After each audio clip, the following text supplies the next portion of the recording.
동작을 기동민 전략공천에 이어 권은희 전 수석과장을 텃밭인 광주 지역에 공천하면서 당내 반발 등 거센 후폭풍을 맞고 있는 새정치민주연합. 바람잘 없던 안철수, 김한길 공동대표의 리더십은 다시 한번 위기를 맞게 됐다. 한편 박근혜 대통령이 여야 원내 지도부를 처음 만나 대화를 나눔으로써 대통령과 여의도 간 소통 정치의 발판이 마련된 것 아니냐는 기대가 높아지고 있는데,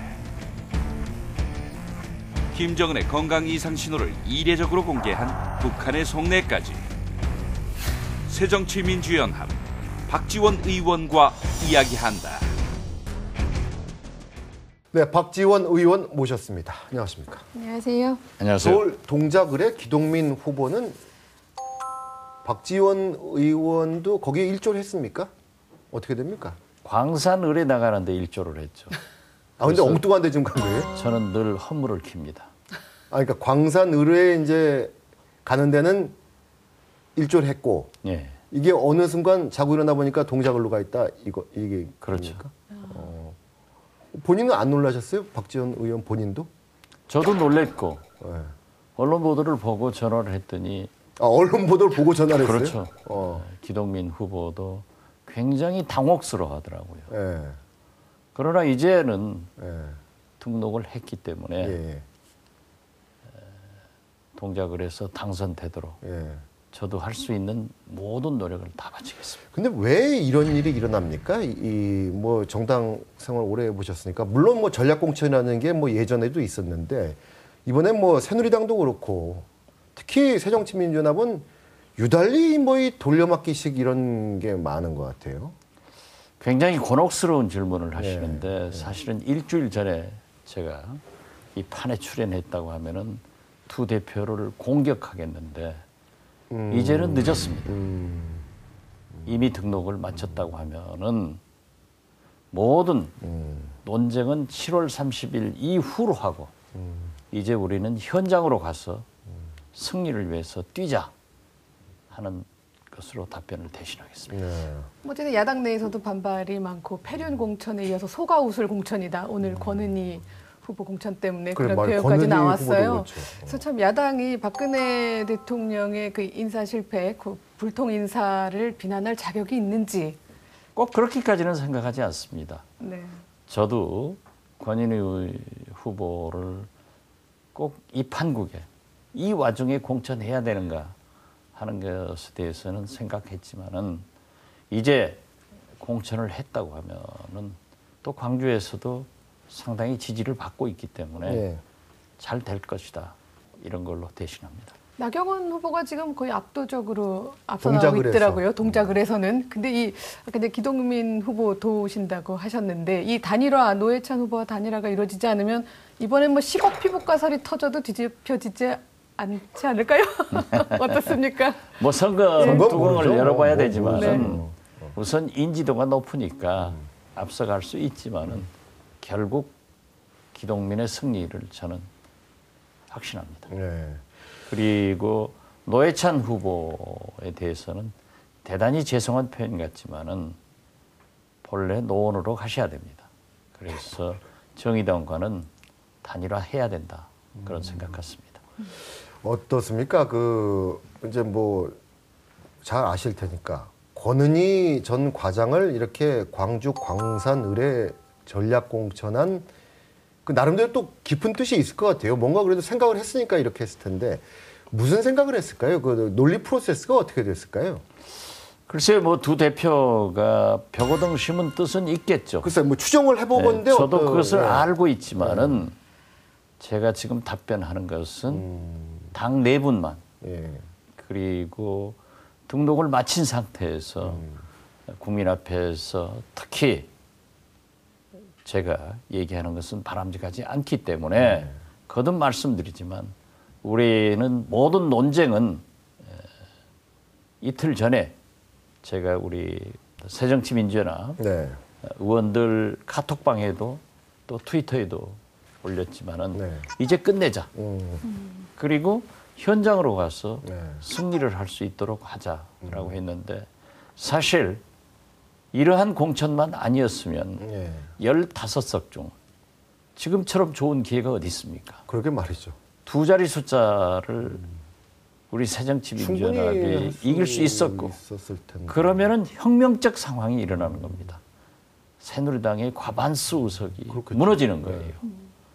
그러면은 박근혜 대통령에게도 큰 타격이었는데 역시 박근혜 대통령은 우리가 흔히 운칠기삼이라는 네. 말을 쓰는데 운구, 기구 참 복도 많으시다 이렇게 저도 이렇게 보면은 박근혜 대통령만큼 복 많은 대통령이 별로 없는 것 같아요. 보통 지금 복이 인사 아니에요. 문제 때문에 완전히 그냥 막 거의 쓰러질 뻔하는데 야당에서 또 도와주고 이렇게 도와줄 있어요. 수가 있습니까? 보면요 김정은 또 도와주죠. 아베 모든 도와주고 사람이 도와줘요 주변에. 시진핑 시진핑도 주석, 도와주고. 오바마 대통령 다 도와주는 분밖에 없어요. 그러니까요. 그래서 운구, 기구 참 우리 새정치민주연합이 기구합니다. 지금 저 왜 우리가 어렵다가니까 웃으세요? 아니 그 현실을 알고 그렇게 계십니까? 좋으세요? 아니 현실을 알고 계시. 아니 전 좋은 거 없어요. 저 새정치민주연합 아주 좋아하는 사람입니다. 네. 이거 찍으세요.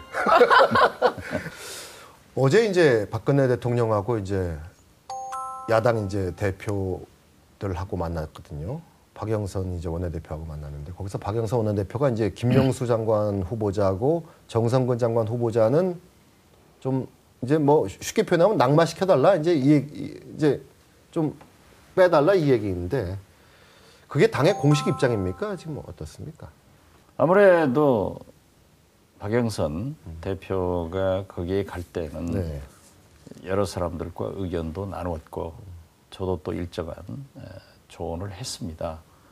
그리고 김명수, 네. 정성근 두 후보자에 대해서는 낙마를 요구하니까 대통령께서도 긍정적으로 고개를 끄덕거리고 검토하시겠다라고 했으면은 굉장히 좋은 분위기 아니었어요? 그래서 어제 좋은 분위기였던 예, 거예요. 그 분위기를 살려가는 것은 대통령께서 두 사람을 사퇴시키는 길이다.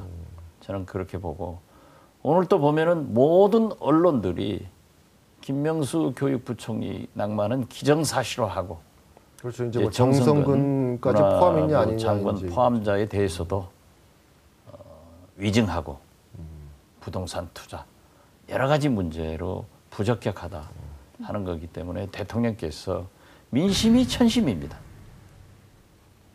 잘하실 겁니다. 어제 회동을 보니까 역시 여자들이 나서야 뭐 이렇게 일이 해결되는구나 이런 생각도 그 틈을 들더라고요. 비집고 여자들이 나서야 아니, 된다고. 왜냐하면 정말 3명의 여인들이 예, 되게 화기롭게 분위기를 이끌어 갔다는데 그 박근혜 대통령이 뭔가 이 국정 운영을 위해서 지금 손을 내밀기 시작했다. 뭐 이렇게 보십니까? 야당에서는? 어떻게 됐든 대통령께서 이완구 대표를 통해서 그 회동을 제안했기 때문에 박근혜 대통령께서 굉장히 잘하셨다. 저는 높이 평가합니다. 또 일부 우리 새정치민주연합에서 왜 이 와중에 가서 대통령을 살려주느냐라는 그런 불평도 있어요.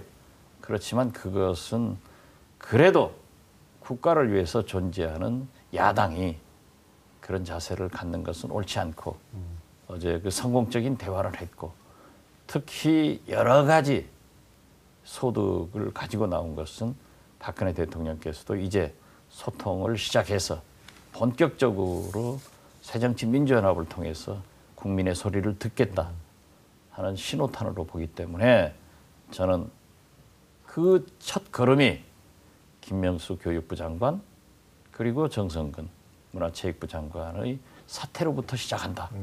그래서 거듭 대통령의 성의 있는 답변을 기다립니다. 그런 이제 비서실장도 하셨으니까 그런 이제 모임이 있으면은 이렇게 비공개 자리로 가면은 뭐 이렇게 비밀스러운 얘기도 많이 합니까? 저만큼 네. 여야 정상회담, 네. 야당 총재 때 네. 대통령 글쎄요. 모시고 네.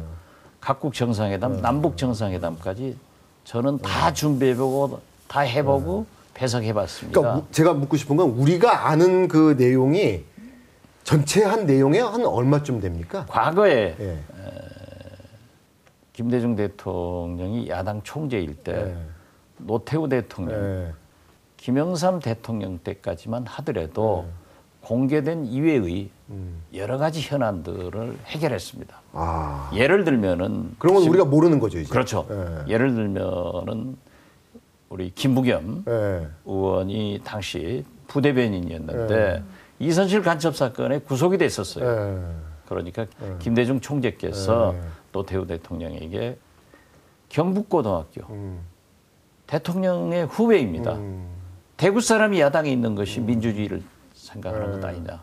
어떻게 여당에 있는 사람들은 구속하지 않고 야당 후배만 구속됐느냐. 이것을 좀 풀어주라 했더니 약속을 하시더니 곧 풀어주시더라고요. 이런 일들이 있었습니다. 그런데 사실 김대중 대통령 때 이회창 예. 총재가 와서 영수회담을 하면서 완전히 그러한 것이 깨져버렸고 또 지금은 저도 이명박 대통령이 불러서 청와대 가서 배포했습니다마는 지금 이제 세상이 변했고 투명한 사회로 갔기 때문에 그러한 그 얘기는 없습니다. 그렇지만은 이번에 박영선 대표도 뭐 4대강 문제랄지 예.